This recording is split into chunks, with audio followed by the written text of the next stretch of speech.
ಮಾಡಿದ ಕೇಂದ್ರ ಸರ್ಕಾರಕ್ಕೆ ಬೇಕೇ ಬೇಕು, ಬೇಕೇ ಬೇಕು. ತಮಿಳುನಾಡಿಗೆ ರಾತ್ರೋರಾತ್ರಿ ನೀರು ಬಿಟ್ಟ ರಾಜ್ಯ ಸರ್ಕಾರಕ್ಕೆ, ಮಂಡ್ಯ ಜಿಲ್ಲೆಯ ಎಲ್ಲ ಜನಪ್ರತಿನಿಧಿಗಳಿಗೆ ಬೇಕೇ ಬೇಕು, ಬೇಕೇ ಬೇಕು. ಸಂಕಷ್ಟ ಸೂತ್ರ ಜಾರಿಗೊಳಿಸಿದ ಕೇಂದ್ರ ಸರ್ಕಾರಕ್ಕೆ, ಬರ ಪರಿಹಾರ ಅಧ್ಯಯನ ಮಾಡಿಸಿದ ಕೇಂದ್ರ ಸರ್ಕಾರಕ್ಕೆ ಬೇಕೇ ಬೇಕು, ಬೇಕೇ ಬೇಕು. ಮಂಡ್ಯ ಜಿಲ್ಲೆಯ ರೈತರ ಬದುಕನ್ನು ಉಳಿಸಿದ ಜಿಲ್ಲೆಯ ರಾಜಕಾರಣಿಗಳಿಗೆ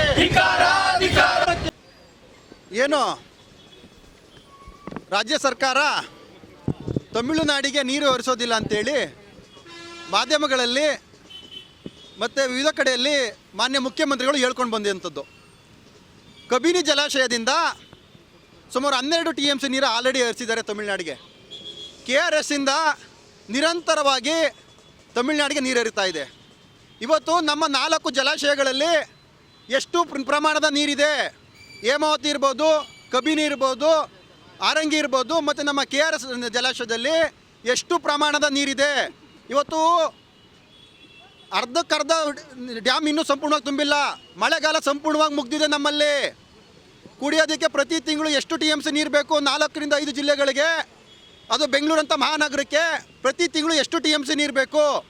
ಇದು ಯಾವುದೇ ರೀತಿ ಯಾವುದೋ ಲೆಕ್ಕಗಳು ಇಲ್ದೇ ನೀರುಗಟ್ಟಿಯ ಕೆಲಸವನ್ನು ಕರ್ನಾಟಕ ರಾಜ್ಯ ಸರ್ಕಾರ ಮಾಡ್ತಾಯಿದೆ. ಇವತ್ತು ಮಂಡ್ಯ ಜಿಲ್ಲೆಯ ಜನಪ್ರತಿನಿಧಿಗಳು ಒಬ್ಬರು ಧ್ವನಿ ಎತ್ತೋದು ಬಿಟ್ಟರೆ ಇನ್ನು ಯಾವುದೇ ಪಕ್ಷದ 3 ಪಕ್ಷದ ಜನಪ್ರತಿನಿಧಿಗಳು ಧ್ವನಿ ಎತ್ತುತ್ತಾ ಇಲ್ಲ. ಇವತ್ತು ಇದೇ ಜಿಲ್ಲೆಯ ಸಂಸದರಾಗಿರುವಂತಹ ಕೇಂದ್ರ ಸಚಿವರು ಸಹ ಆಗಿದ್ದಾರೆ.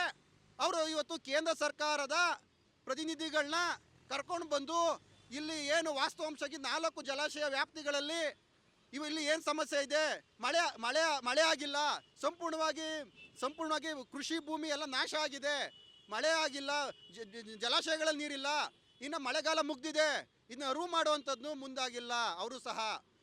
ಅವರು ಬರೀ ಬಿಡದಿ ಹೋರಾಟ ಕಡೆ ಗಮನ ಹರಿಸ್ತಾ ಇದ್ದಾರೆ. ಮಂಡ್ಯ ಜಿಲ್ಲೆಯ ರೈತರ ಕಡೆ ಒಂದು ಚೂರು ಗಮನ ಹರಿಸ್ತಾ ಇಲ್ಲ.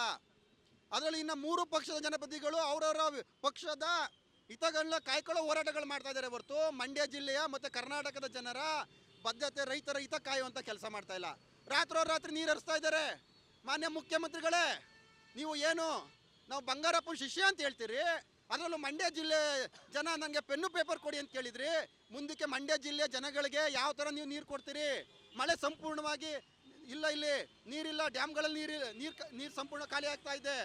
ರೈತರುಗಳಿಗೆ ಕುಡಿಯೋಕ್ಕೆ ನೀರು ಏನು ಕೊಡ್ತೀರಿ? ನಮಗೆ ಬೆಳೆಗಳು ಬೇಡ, ಕುಡಿಯೋದಕ್ಕೆ ಏನು ನೀರು ಕೊಡ್ತೀರಿ? ನೀವು 15 ದಿನ ಕಟ್ಟು ಪದ್ಧತಿ ನೀವು ಹರಿಸ್ತೀರಿ ಅಂತ ಹೇಳಿದಿರಿ.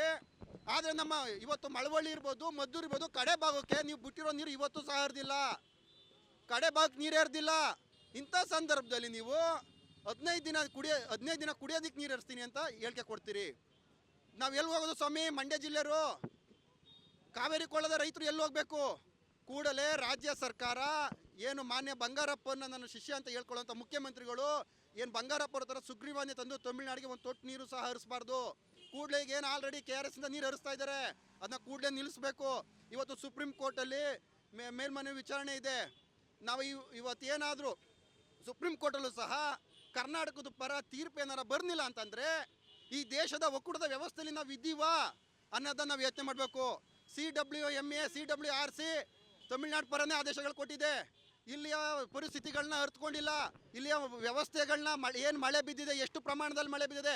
ಈಗ ಹೆಚ್ಚಾಗಿ ಮಳೆ ಬಿದ್ದಂಥ ಸಂದರ್ಭದಲ್ಲಿ ಕಳೆದ ವರ್ಷ ಮಳೆ ಬಿದ್ದಿದೆ, 300 TMC ಅಷ್ಟು ನೀರು ತಮಿಳ್ನಾಡಿಗೆ ಹರಿದಿದೆ. ಆದರೆ ಅಲ್ಲಿ ಅವ್ರು ಕೇಳ್ತಾ ಇರೋದು ಬೆಳೆಗಳ ನೀರು ಕೇಳ್ತಾ ಇದ್ದಾರೆ. ಇಲ್ಲಿ ನಾವು ಕೇಳ್ತಾ ಇರೋದು ಕುಡಿಯೋ ನೀರಿಗೆ. ನಮಗೆ ಬೆಳೆ ಬೇಡ ಸ್ವಾಮಿ. ನಮ್ಮ ಕನ್ನಡಿಗರಿಗೆ ಏನು 4 ರಿಂದ 5 ಜಿಲ್ಲೆಗೆ ನೀರು ಕುಡಿಯೋಕೆ ನೀರು ಬೇಕು, ಆ ಜಿಲ್ಲೆ ಜನಕ್ಕೆ ಕುಡಿಯೋ ನೀರು ಕೇಳ್ತಾ ಇದ್ದೀವಿ. ಆ ಕುಡಿಯೋ ನೀರು ಎಲ್ಲಿಂದ ತಂದು ಕೊಡ್ತೀರಿ ನೀವು? ಈಗ ಮಳೆ ಇಲ್ಲ, ಸಂಪೂರ್ಣವಾಗಿ ಮಳೆ ಇಲ್ಲ. ಇರೋದು ಅರ್ಧ ಜಲಾಶಯದಲ್ಲಿ ಅರ್ಧ ನೀರಿದೆ.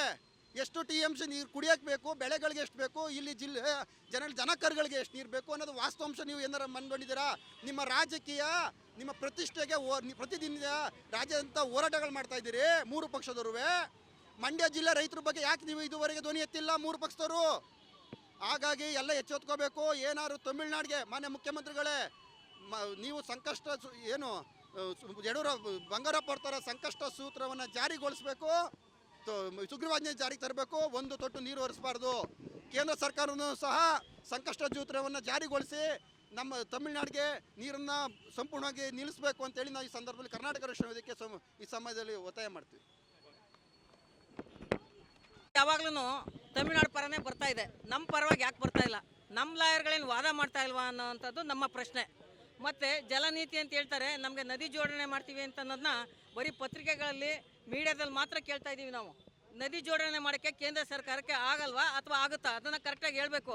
ನದಿ ಜೋಡಣೆ ಮಾಡ್ತೀವಿ ಅಂತ ನಾವು ಸುಮಾರು ವರ್ಷದಿಂದ ಕೇಳ್ತಾನೆ ಇದ್ದೀವಿ. ಇದು ಅಲ್ಲೇ ಕುಳಿತಿದೆ, ಪೇಪರಲ್ಲಿ, ಪೆನ್ನಲ್ಲಿ ಮತ್ತು ಮೀಡಿಯಾದಲ್ಲಿ ಪತ್ರಿಕೆಗಳು ನೋಡ್ತಾ ಇದ್ದೀವಿ. ಒಂದು ಮೇಕೆದಾಟು ಯೋಜನೆ ಕೈಗೆತ್ಕೋತೀವಿ ಅಂತ ಹೇಳ್ತಾರೆ. ಮೇಕೆದಾಟು ಯೋಜನೆ ಶೀಘ್ರವಾಗಿ ಕೈಗೆತ್ಕೊಂಡು ಆ ಕೆಲಸ ಮಾಡಿದ್ರೆ ಅಷ್ಟೋ ಇಷ್ಟೋ ನಮ್ಮ ರೈತರಿಗೂ ಅನುಕೂಲ ಆಗುತ್ತೆ. ತಮಿಳ್ನಾಡಿಗೂ ಇವ್ರು ಏನು ನೀರು ಕೊಡ್ಬೋದು ಅದನ್ನು ಕೊಡ್ಬೋದು. ನಮ್ಮ ರೈತರು ಹೋರಾಟ ಮಾಡ್ಕೊಂಡು ಬೀದಿಲಿ ಬಿದ್ದು ಇಲ್ಲಿ ಹೋರಾಟ ಮಾಡ್ಕೊಂಡು ಓದಾಡ್ತಿದ್ದಾರೆ. ಅಲ್ಲಿ ಆರಾಮಾಗಿ ತಮಿಳ್ನಾಡವರು ವ್ಯವಸಾಯ ಮಾಡ್ಕೊಂಡು ನೆಮ್ಮದಿಯಾಗಿ ಜೀವನ ಸಾಗಿಸ್ತಾ ಇದ್ದಾರೆ. ನಾವು ಇಲ್ಲಿ ಹೋರಾಟ ಮಾಡಿದ್ರೆ ನಮ್ಮದು ಕಥೆಯಾಗಿದೆ. ದಯವಿಟ್ಟು ಇದಕ್ಕೆಲ್ಲ ಒಂದು ಏನು ತಾರ್ಕಿಕವಾದ ಅಂತ್ಯ ಆಗಬೇಕು. ಮತ್ತು ನಮ್ಮ ಎಂ ಪಿಗಳೇ ಆಗಲಿ, ನಮ್ಮ ರಾಜ್ಯದ, ನಮ್ಮ ಜಿಲ್ಲೆಯ ಏನು ಜನಪ್ರತಿನಿಧಿಗಳು ರೈತರ ಬಗ್ಗೆ ಇಷ್ಟು ನಿರ್ಲಕ್ಷ್ಯ ವಹಿಸುವಂಥ ಕ್ರಮ ದಯವಿಟ್ಟು ಮಾಡಬೇಡಿ. ನಮ್ಮ ರೈತರ ಬಗ್ಗೆ ನೀವು ಎಚ್ಚರಿಕೆ ತಗೊಂಡು ಅವ್ರ ಬಗ್ಗೆ ನಿರ್ಲಕ್ಷ್ಯ ತಗೊಳ್ಳದೆ ದಯವಿಟ್ಟು ರೈತರನ್ನ ಗಣನೆಗೆ ತಗೊಂಡು ರೈತರಿಗೆ ಏನು ಸೂತ್ರಗಳನ್ನ ನೀವು ಮಾಡಬೇಕು ಅಂತದನ್ನ ಮಾಡಬೇಕು ಅಂತೇಳಿ ನಾವು ಕರ್ನಾಟಕ ರಕ್ಷಣಾ ವೇದಿಕೆಯಿಂದ ಕೇಳ್ಕೊತೀವಿ. ಮತ್ತು ಈ ದಿನ ಏನಾದ್ರೂ ನಮ್ಮ ವಿರುದ್ಧವಾಗಿ ಏನಾದ್ರೂ ಅಲ್ಲಿ ತೀರ್ಪಾದರೆ ನಾವು ಇಡೀ ರಾಜ್ಯಾದ್ಯಂತ ಕರ್ನಾಟಕ ರಕ್ಷಣಾ ವೇದಿಕೆ ವತಿಯಿಂದ ನಾವು ಹೋರಾಟ ಮಾಡೋದಕ್ಕೆ ಸಿದ್ಧರಿದ್ದೀವಿ ಅಂತ ಹೇಳೋದಕ್ಕೆ ಇಷ್ಟಪಡ್ತೀವಿ.